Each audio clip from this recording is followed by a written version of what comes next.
বার্তা দেওয়া উচিত। আমার এখানে আসা, আমার এই প্রতিবাদে সহযোগিতা আমার প্রতিবাদে আসাটা, এই আন্দোলন যোগ দেওয়াটা একটাই, মেয়েদেরকে কিছু বলার নেই, আমার ছেলেদেরকে বলা আছে তাদেরকে ভয় পেতে হবে। যদি মেয়েদের ইচ্ছার বিরুদ্ধে, আবার বলছি মেয়েদের ইচ্ছার বিরুদ্ধে যদি কেউ কিছু করতে চায়, এই আন্দোলনটা সেই প্রোটেকশনটা দেবে, এই আন্দোলনটা সেই মেয়েদেরকে সেই সুরক্ষাটা দেবে।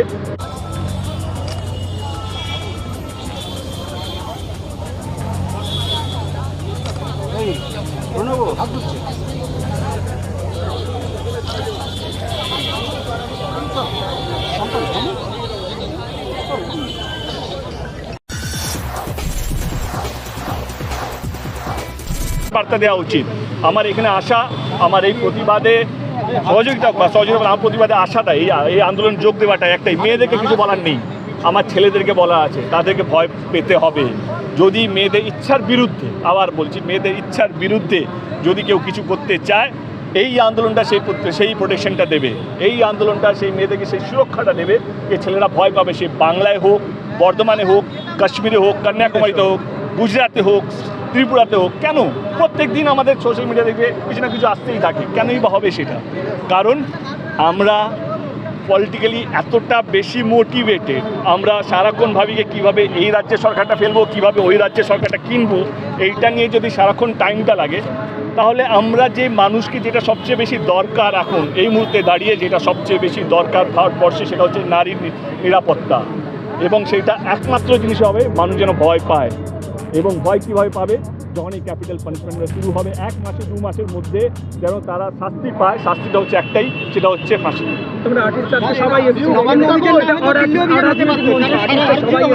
আমার বক্তব্য হচ্ছে, কেন আমরা ক্যাপিটাল পানিশমেন্ট নিয়ে বেরোচ্ছি না, কেন আমরা বলছি না? আমরা দেখেছি তারপরে মানুষের বিন্দুমাত্র ভয় নেই এবং একই ঘটনা ঘটেছে। একটা তো ইনসিডেন্ট বলছি, প্রত্যেক দিন তো 90টা রেপ হচ্ছে। 1 বছর করে দেখান, 1 বছর এইটাকে ট্রায়াল অ্যান্ড বেসে রাখুন, দেখবেন সংখ্যাটা 90 থেকে 9 চলে আসছে। সেটাও ভয় হবে না, শূন্যতে চলে আসবে। কারণ তুমি যদি একটা এক্সাম্পল নিয়ে যদি সবাইকে ভয় দেখাও, বলবে 90টা এক্সাম্পল আছে, কারোর তো কিছু হচ্ছে না। এবারে তারা তো পেরোলে বেরিয়েও যাচ্ছে, হরিয়ানাতে তো বেরিয়ে গেল, ইলেকশন আসছে বলে বেরিয়ে গেল, সে তো সবচেয়ে বেশি অ্যাকিউজ।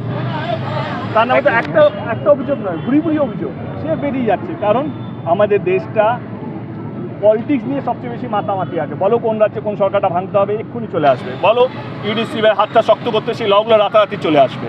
এমপিদেরকে সাসপেন্ড করে দেওয়া হবে লগুলো চেঞ্জ করার জন্য।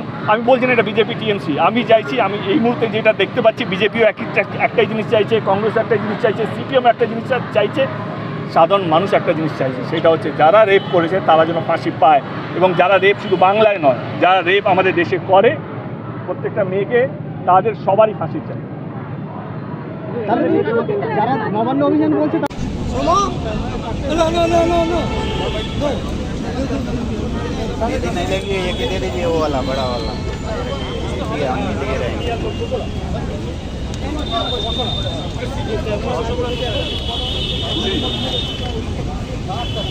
ওইখানে মোমবাতি আছে। দিন কেন হচ্ছে আমারও প্রশ্ন, এবং 14 দিন কেন? বহু কেস এই ধরনের হয়ে চলেছে বহু বছর ধরে, যেটা আমাদের জন্মের আগে থেকেও, তার আগের প্রজন্মের জন্মের আগে থেকেও এই ধরনের জিনিস হয়েই চলেছে এবং আজও হয়ে চলছে। এটা নাকি so called 21st century civilized society, সিভিলাইজেশনের এই হচ্ছে পরিচয়। এবং সকলের মতো আমিও পাশে আছি, আমিও প্রতিবাদ চাই এবং খুব তাড়াতাড়ি যেন দৃষ্টান্তমূলক শাস্তি যেন আমরা দেখতে চাই। তার সঙ্গে বলেছে ক্রিমিনালদের হাইড করার চেষ্টা। দেখুন, এই বিষয়ে আমি মন্তব্য করবো না, কে কী করছে না করছে। আমার মন্তব্য একটাই, যে যারা ইন পাওয়ার তারা চাইলে নিশ্চয়ই সলিউশন বের করা যায়, সেটাই যেন খুব শিগগিরই হয়। এই ঘটনাটার পরে আমরা সবাই, মানে এটা হাড় হিম করা একটা ঘটনা, আমরা সবাই মানে ভয় কেঁপে উঠেছি, মেয়েরা ভয় পাচ্ছে। হ্যাঁ, এবার এটার আমরা একটাই জিনিস চাইছিলাম, যে আমরা এটার একটা জাস্টিস চাইছি। আমরা চাই যে কালপ্রিটগুলো ধরা পড়ে। যত দিন যাচ্ছে জিনিসটা মানুষ ভাবছে যে থিতিয়ে যাবে, কোথাও একটা আস্তে আস্তে ধামা চাপা পড়ে যাবে, সেটা কিন্তু হবে না। 14 তারিখ থেকে আমরা নেমেছি, আর এরপরেও আমরা আসবো। সবাই যে সব মিছিলে প্রত্যেকটা মানে এরিয়াতে সবাইকে আমরা আসতে পারছি না, কিন্তু আমরা বারে বারে আমরা টার্ন নিয়ে আসবো, আর আমরা এটা শেষ দেখে ছাড়বো। আর সত্যি মানে আমাদের কোথাও একটা ভরসা আস্থা বিশ্বাস পেয়ে সেটা আস্তে আস্তে কমে যাচ্ছে, মানে বড্ড দেরি হচ্ছে, মানে কোনো ক্ল্যারিটি নেই। আর এত দেরি কেন হচ্ছে আমাদের এটাই প্রশ্ন। বলুন, কে বলে দিয়েছিল কোন পিডব্লিউডি নাকি দেওয়াল ভেঙেছে? আমরা কোথায় বুঝবো যে খুন কোথায় হয়েছে, মার্ডারটা কোথায় হয়েছিল? আমরা কি করে বুঝবো? তার ডায়েরির পাতা ছিঁড়ে নেওয়া হয়েছে। সেই মেয়েটির সাথে কি হয়েছিল, মেয়েটি কি জানতে পেরেছিল? ওই অধ্যক্ষ সন্দীপ ঘোষ কে হয়? মুখ্যমন্ত্রীর কে হয়? সরকারের কে হয়? তার থেকে কোনো কাটমানি, সে যে অঙ্গ প্রত্যঙ্গ সমস্ত বিক্রি করতো, তার থেকে কোনো কাটমানি কি পৌঁছেছে আমাদের সরকারের ঘরে? আমাদের সরকার কিছুই ছাড়ছে না, কিছু ছাড়ছে না। কালকে আমাদের ঘেরাও ছিল, কালকে আমাদের থানা ঘেরাও ছিল, এমনকি সমস্ত পুলিশ বিরক্ত হয়ে আছে। আপনারা নিশ্চয়ই রেভলিউশন শুনেছেন, রাশিয়ান রেভলিউশন, সমস্ত বেয়নেটগুলো ঘুরে গেছিল শহরের দিকে। এখন সেই সময় এসেছে, পুলিশের লাঠি নেত্রীর দিকে ঘুরে যাবে। যেদিন সেদিনই পরিবর্তন আসবে। পুলিশগুলোকে নিয়ে আপনারা আর খেলবেন না। পুলিশ যে আমাদের মারছে, ধরছে, 27শে নবান্নর ডাক দিয়েছে। আপনারা 27শে নবান্নের ডাক দিয়েছেন, তার আগে 26 তারিখে আপনি কেন পদত্যাগ করবেন না? তার মানে অনুব্রত মণ্ডলের আপনি বলেছিলেন ওনার মাথায় অক্সিজেন কম যায়, ওনার ল্যাক অফ অক্সিজেনটা আপনার মাথায় ঢুকেছে। এক সময় তোমার গায়ে হাত তোলা হয়েছে, তারপরে সেখান থেকে যদি বলি আরেকটা বিষয়, তোমার বাড়িতেও মেয়ে রয়েছে, দুজন মেয়ে, সেখানে তুমি নিজে কতটা শহরটাকে নিরাপদ বোধ করো? আর নিজের দিক দিয়ে যদি বলো, তোমার উপরেও একসময় হামলা করা হয়েছে। এবং একই সঙ্গে কাল রাতে একটা অভিনেত্রীর গাড়ি আটক করা হয়। আমাকে তৃণমূলের গুন্ডারা, একজন মুসলমান কাউন্সিলর, সে নির্দেশ দিয়েছিল তার সাঙ্গপাঙ্গদের, তারা ঝাঁপিয়ে পড়ে আমাদের কি চল, লাথি ঘুষি কি না, এবং তরোয়ালের পেছনটা দিয়ে আমার এখানে মেরেছিল। আজও আমার ব্যথা। কোথা থেকে একটা হসপিটালের মধ্যে, আমার যে হসপিটালে আমাদের সমর্থক তাকে তরোয়াল দিয়ে ফালা করেছিল, তাকে আমি দেখতে গেছিলাম। কেন দেখতে গেছিলাম? আমি কে? আমি তো এইখানকার লোক, আমি উলুবেড়িয়া দক্ষিণে ওইখানে দাঁড়িয়ে তাদের সমর্থক, আমাদের সমর্থক, তাদের লোকে দেখতে গেছি কেন? এইটা হচ্ছে তাদের একমাত্র কারণ। হ্যাঁ, আমাকে কিভাবে মেরেছে, এবং ইঁদুরের মতো আমাকে সেদিনকে পালাতে হয়েছিল, কারণ হসপিটালের দরজাটা পর্যন্ত বন্ধ করে দিয়েছে। I can't even imagine. আজও আমি যখন চিন্তা করি, আমি ভাবি আমি কিভাবে বেঁচেছি। আমার কাছে দুটো সিকিউরিটি ছিল। আমি বললাম অন্তত আপনারা, বাংলার পুলিশ, আমি বললাম অন্তত আপনারা গুলিটা একটুখানি আকাশে ছুড়ুন। আমি তাদের বলছি অন্তত গুলিটা আকাশে ছুড়ুন। আমি একজন শিক্ষিত অভিনেত্রী, আমি উপনিষদ পড়াই, আমি গীতার ক্লাস নিই। আমি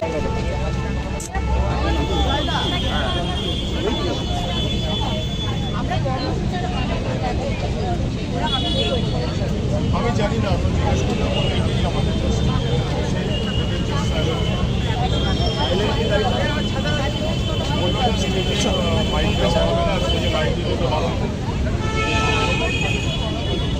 এটাই আমাদের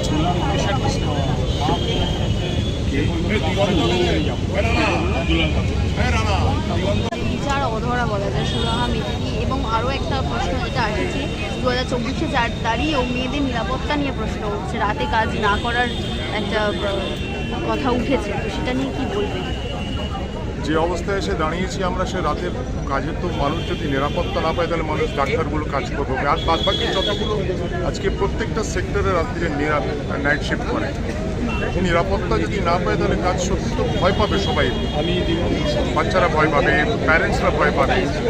আর 14 দিন কেন, আমার তো মনে হচ্ছে এটা একটা নাটক হচ্ছে।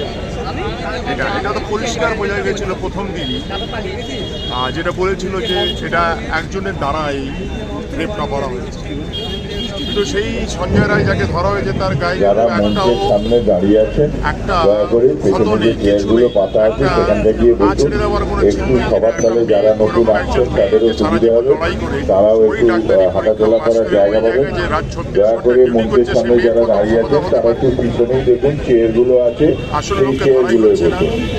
তাহলে সবার পক্ষেই সুবিধে হয়। গুলিয়ে দেওয়ার ক্রমশ চেষ্টা লোক হচ্ছে, সংখ্যা তো গুলিয়ে দেওয়ার বাড়বে, চেষ্টা হচ্ছে। তো সিপিআই বা এইখানটায় কি কাজ সামনের করছে? ওইটুকুনি জায়গায় ভিড় করলে খুবই অসুবিধা যে হচ্ছে। বা যারা আগে একটু পিছিয়ে যান, দেখবেন মা সব বাবা চেয়ার আছে, সেই চেয়ারগুলোয় বসুন। মঞ্চের সামনে যারা দাঁড়িয়ে আছেন তারা দয়া করে গিয়ে ওই চেয়ারগুলোয় বসুন। মঞ্চের সামনে যারা দাঁড়িয়ে আছেন তারা দয়া করে চেয়ারগুলোয় বসুন, তাহলে সুবিধা হয়। কারণ আরো মানুষ আসছেন, তাদের জায়গা করে দিতে হবে। অনেক প্রশ্ন আমার যারা মোমবাতি জ্বালবেন তারা বলবেন, তাদের একটু জায়গা করে দিন। শাস্তি পাবে কিনা আমার সন্দেহ আছে। আর আমি চাইবো, আমি দাদা আমার একজন অ্যাজ এ ফাদার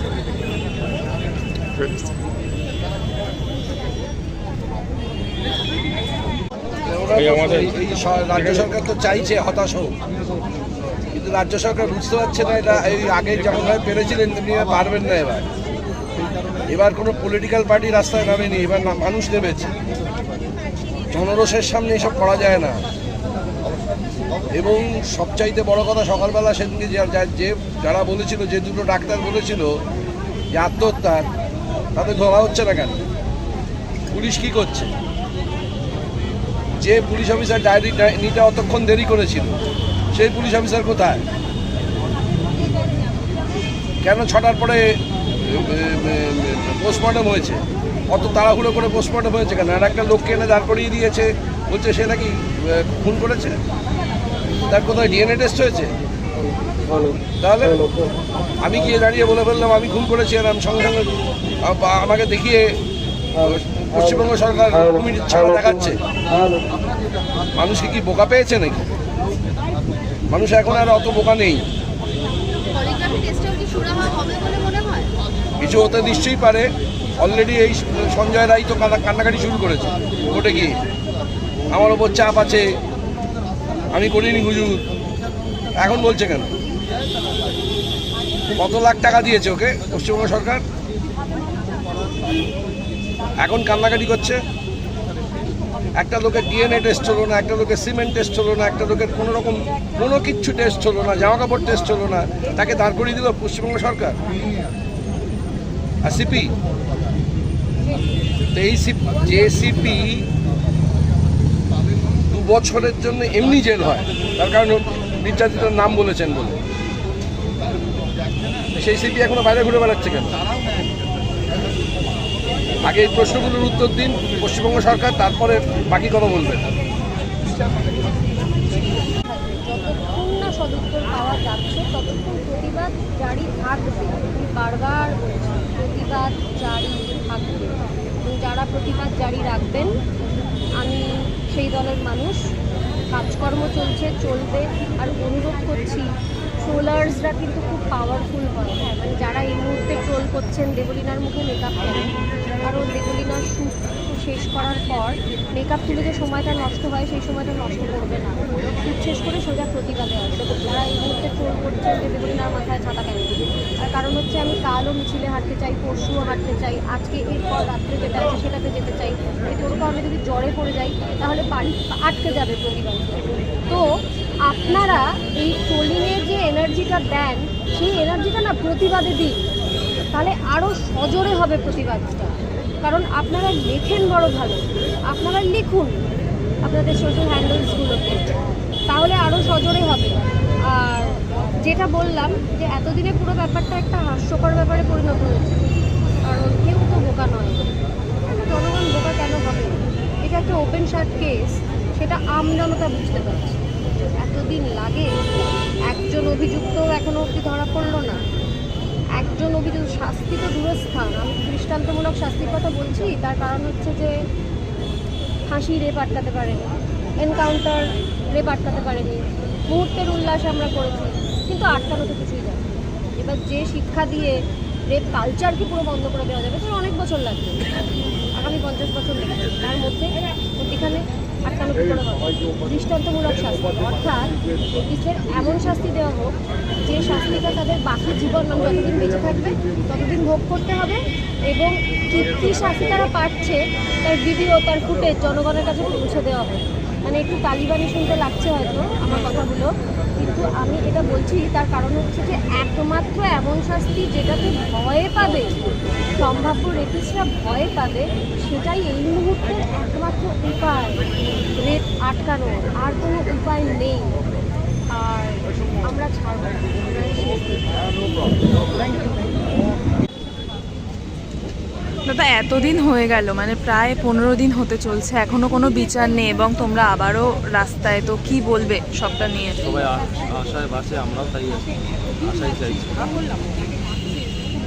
যত তাড়াতাড়ি সম্ভব আমার বোনটার সেই সর্বনাশটা করেছে, নারকীয় ঘটনাটা ঘটিয়েছে তাদের শাস্তি সবসময় চাইছি। যেহেতু এক্ষুনি দাঁড়িয়ে রাজ্য সরকার বা কলকাতা পুলিশের হাতে এটা নেই, তদন্তের ভারটা এখন পুরোপুরি চলে গেছে সিবিআইয়ের হাতে। সিবিআই যে কদিন সময় লাগে সেই ধৈর্যটা আমাদের ধরতে হবে, কিছু করার নেই। কারণ কোনো বিচারই একদিনে হয়ে যায় না, কোনো কিছুই বোঝা যায় না, সব কিছুর হয়তো সময় লাগে, হয়তো বা সময় লাগে, আমি জানি না। কিন্তু এত সময় প্রত্যেক দিন দেখো, এটা তো ঠিক যে তোমরাও আজকে মুক্ত মনে ঘুরবে, তোমরাও তো কলকাতারই মানুষ, আমরা তো কলকাতার, আমার শহর কলকাতা তো এটা নয়, আমার শহর কলকাতাটা সবাই আনন্দে ঘুরবে, মুক্ত মনে ঘুরবে। যে ঘটনাটা ঘটে গেছে, তার মার আর্তনাদ, তার মার কান্না, তার বাবার চিৎকার প্রত্যেক দিন শুনতে পাচ্ছি, সেটা কখনোই কাম্য নয় আমাদের কাছে, কখনোই ভালো লাগার জায়গা হতে পারে না। অসম্ভব কষ্ট, অসম্ভব খারাপ লাগার মধ্যে এই পুরো সময়টাই 14 দিন 13 দিন যাই যেই ঘটুক না কেন সেটা আমরা সহ্য করছি, কষ্ট পাচ্ছি। কিন্তু যেহেতু সিবিআই হাতে বিচার, সিবিআইকেই এই দায়িত্বটা নিতে হবে এবং যত তাড়াতাড়ি সম্ভব, আজকেও শুনছি পলিগ্রাফ টেস্ট হচ্ছে বলে, যত তাড়াতাড়ি সম্ভব এই রিপোর্ট আসুক এবং ওরা শাস্তি পাবে। লসগুলো আমাদের, হ্যাঁ, যে লসগুলো আমাদের মানে মেয়েদের ফেভারে থাকবে, যারা ভিকটিম তাদের ফেভারে থাকবে, সেইটা আমি ভীষণভাবে চাই। সেটার জন্য যা করার দরকার আমাদের করতে হবে।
জায়গাটা ক্লিয়ার করুন।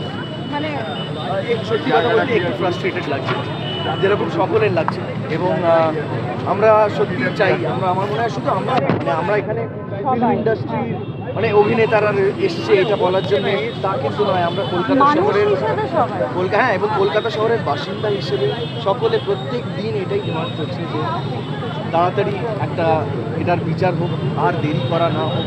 কারণ এখন সবারই মন খারাপ হয়ে যাচ্ছে যে এরপরে কি অ্যাকচুয়ালি শাস্তি পাবে, অ্যাকচুয়ালি কি কিছু হবে, এই ধরনের একটা চিন্তাভাবনা সবার মাথায় আসছে। তো সেইটাই আমরা চাই যে বিচার হোক এবং তাড়াতাড়ি হোক এবং দৃষ্টান্তমূলক শাস্তি দেওয়া। একদমই নাইট ডিউটি বন্ধ করে দেওয়া বা নাইট শিফটে মেয়েদের না রাখা এটা কোনো সলিউশন নয়।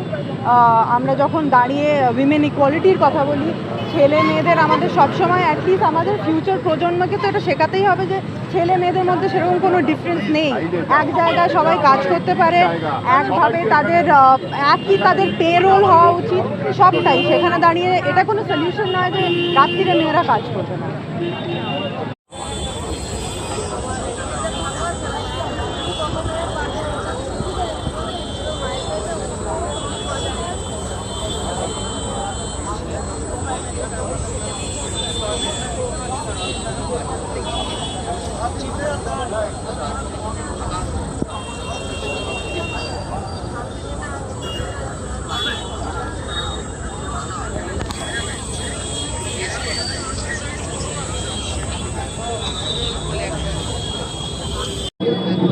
আচ্ছা 24 ঘন্টা চ্যানেলের বুমটা হারিয়ে গেছে।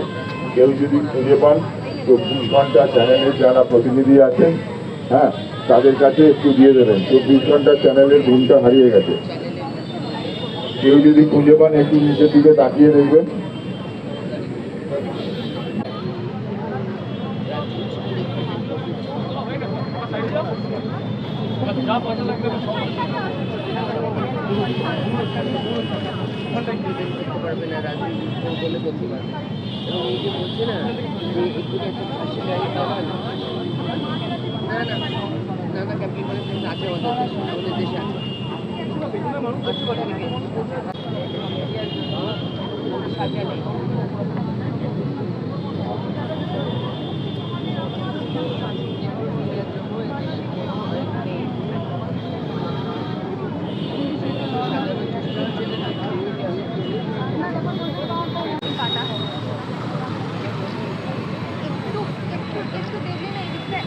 একটু ক্যামেরার দিকে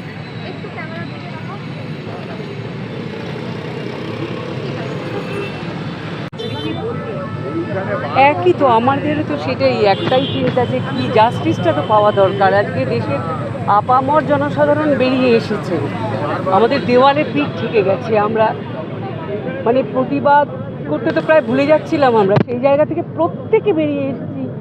এখনও জাস্টিস হবে না এটা হতে পারে না। আমার যেটা মনে হয় নিশ্চয়ই হবে, নিশ্চয়ই হবে, বিচার হবেই। এইটুকু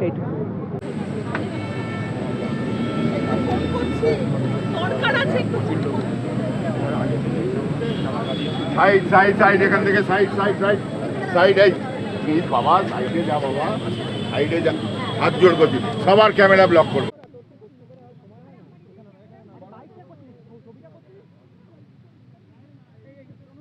তবে নিভৃতে কাঁদে। তুমি পশ্চিমবঙ্গের একজন নাগরিক হিসেবে কি বলবে, মানে কি কতটা নিরাপদ লাগছে? ঠিক দেখো, সত্যি কথা বলতে কি আমরাও দিন গুনছি, প্রত্যেকটা মানুষ দিন গুনছে, এবং এই যে রোজ মিছিল, সেটা কিন্তু একটাই কারণ, সেটা হলো আমরা নামটা জানতে চাই, আমরা চাই যে জাস্টিস পাক। সেই কারণেই রোজ মিছিল করছে, সবাই সবার রকম করে মিছিল করছে। কিন্তু আমাদের প্রত্যেকের কিন্তু একটাই চাওয়া যে অপরাধী সে সামনে আসুক, সে শাস্তি পাক। এবং এই যে একটা অস্থির সিচুয়েশন তৈরি হয়েছে, মানে এটা তো সবার মধ্যেই তৈরি হয়েছে, রোজ কোথাও কোনো না কোনো মিছিল বেরোচ্ছে, মানুষজন বেরোচ্ছে, একটাই চাওয়া এবং প্রত্যেকের মুখে একটাই কথা যে উই ওয়ান্ট জাস্টিস, এর বাইরে আর কিছুই না। তো আমিও সেটাই চাই, এবং যা পরিস্থিতি তৈরি হয়েছে, শুধু একটাই কথা বলবো, যত তাড়াতাড়ি অপরাধী ধরা পড়ে তত তাড়াতাড়ি আমরা প্রত্যেকে একটু নিশ্চিন্ত হই। এবং এই যে রোজ মিছিল, এত কিছু হচ্ছে, প্রত্যেকটা মানুষ জেগে উঠেছে, এটা বোধহয় দরকার ছিল। কারণ দিনের পর দিন এরকম ধরনের অপরাধ যদি হতে থাকে, সেটা তো একটা মানে মানা যায় না। তাই সেই জায়গা থেকে আমি বলবো আমরা সত্যিই চাই অপরাধী ধরা পড়ুক, এবং আজকে এই যে আমরা সবাই মিলে আর্টিস্ট ফোরামের এক জায়গায় হয়েছি, একটাই চাওয়া, উই ওয়ান্ট জাস্টিস।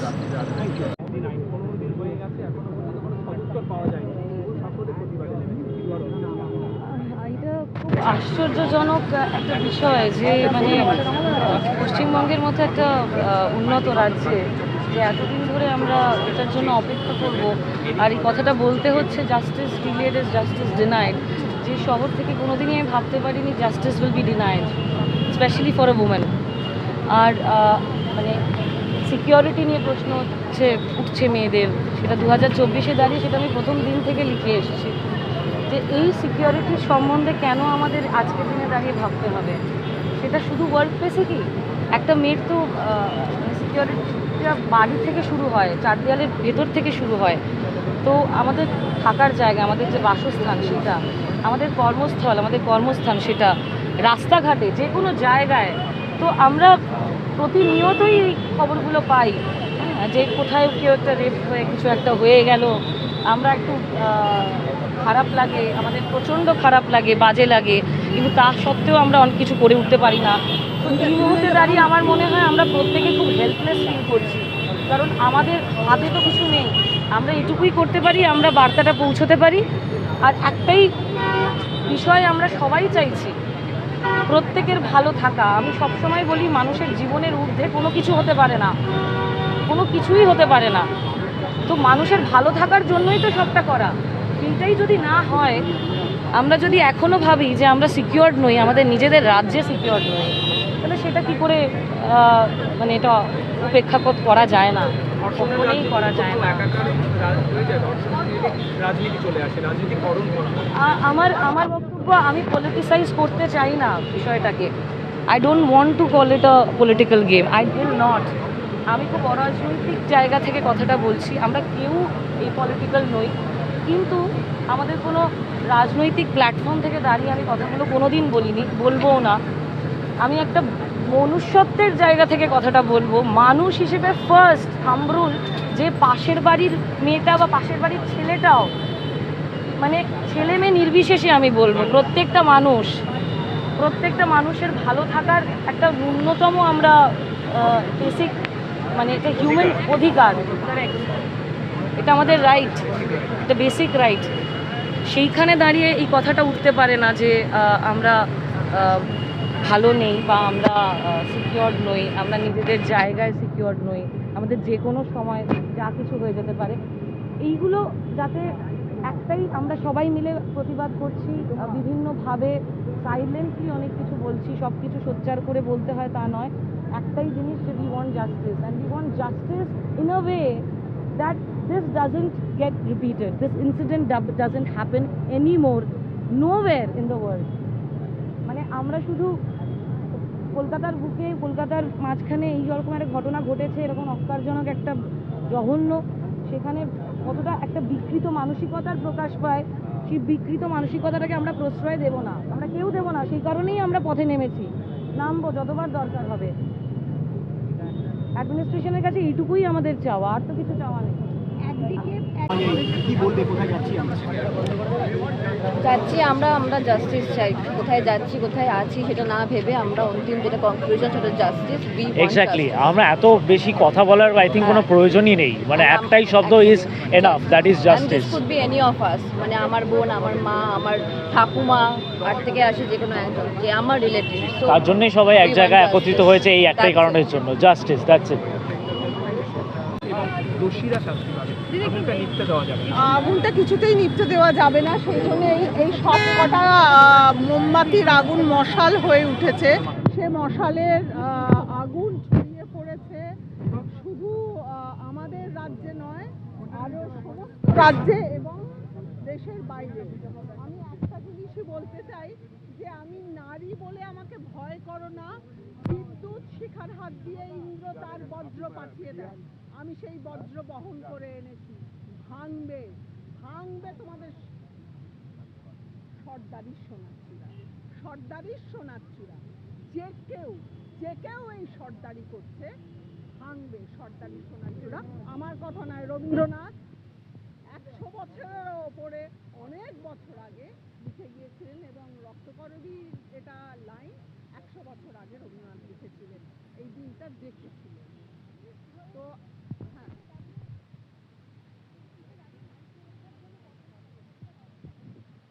2024-এ দাঁড়িয়ে নারী সুরক্ষার জন্য পথে নামাটা যতই দুঃখজনক হোক, কিন্তু আমাদের এখন দুঃখ করার তো জায়গা নেই, আমাদের এখন প্রতিবাদ করার জায়গা আছে, আমাদের এখন সম্মান চাওয়ার জায়গা আছে, আমাদের পা ঠুকে, মাথা ঠুকে আমাদের রাইট, আমাদের সুরক্ষা চাওয়ার সময় হয়েছে। সুরক্ষা, সম্মান, কাজের জায়গায় সম্মান, সমস্ত নারী নির্বিশেষে যদি না পাওয়া যায়, আমরা রাস্তা থেকে। এই বাপি চেয়ারগুলো তুলে দে। প্রেসের বন্ধুদের রিকোয়েস্ট করছি, আপনারা প্লিজ এই দিকে সাইড হয়ে যান, এমনি ছবি তুলুন।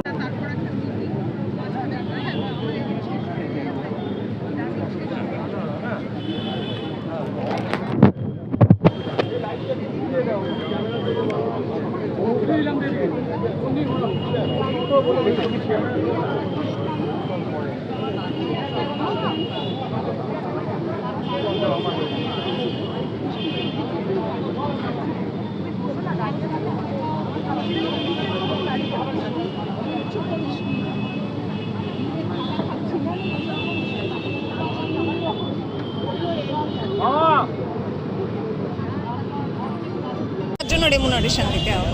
অফিস দিয়ে দেবো। অফিস কেন দেবে? আপনাকে যদি আমাকে আলাদা করে দিতে হয় তাহলে আমাকেও দিতে হবে।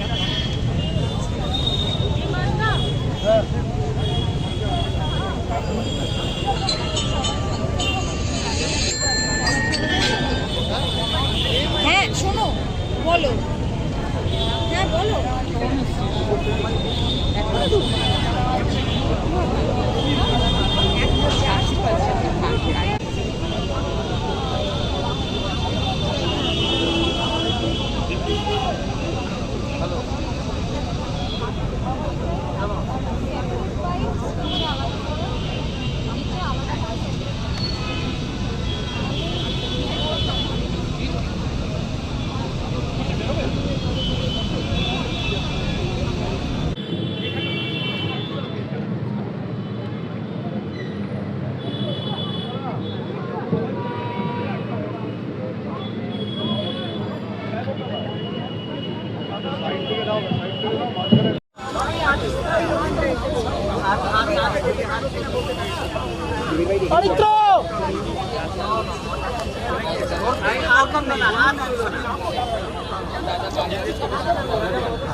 একটু ডিস্টেন্স থেকে নিন না, সবাই নিন একটু ডিস্টেন্স থেকে।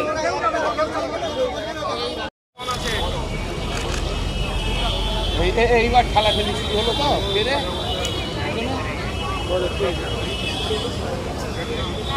হাত ছড়া দেখতে দে।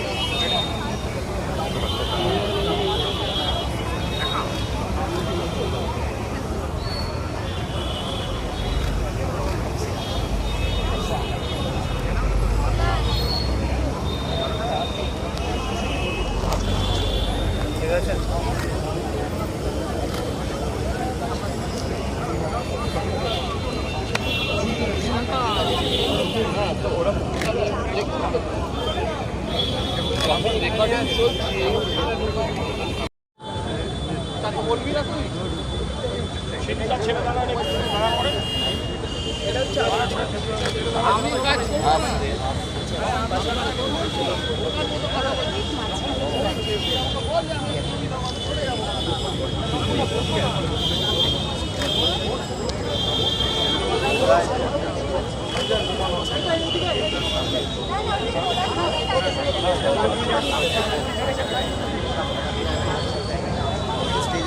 জানাচ্ছি আমাদের গণ অবস্থানের মাধ্যমে এবং আমাদের সমস্ত প্রতিবাদ আমরা মোমবাতি জ্বালিয়ে প্রকাশ করছি।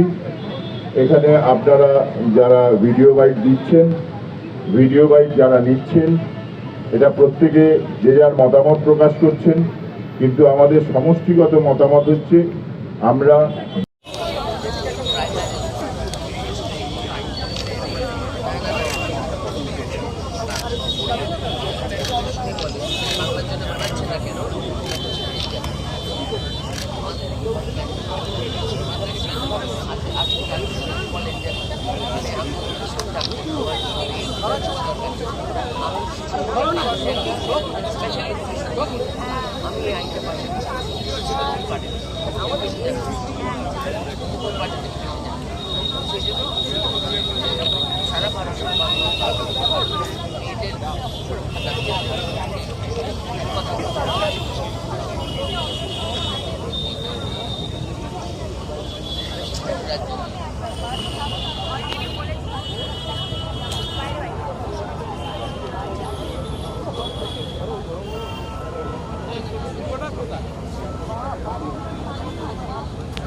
একটু সাইড করুন, একটু সাইড করুন,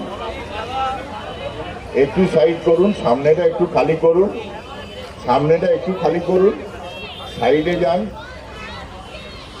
সাইডে যান। আপনাদের প্লিজ আমাদের সদস্য যারা এসে সামনে দাঁড়িয়ে গেছেন তাদেরও বলছি আপনারা একটু পিছিয়ে গিয়ে বসুন না, এটা তো আমাদেরই ব্যাপার। আমরা যদি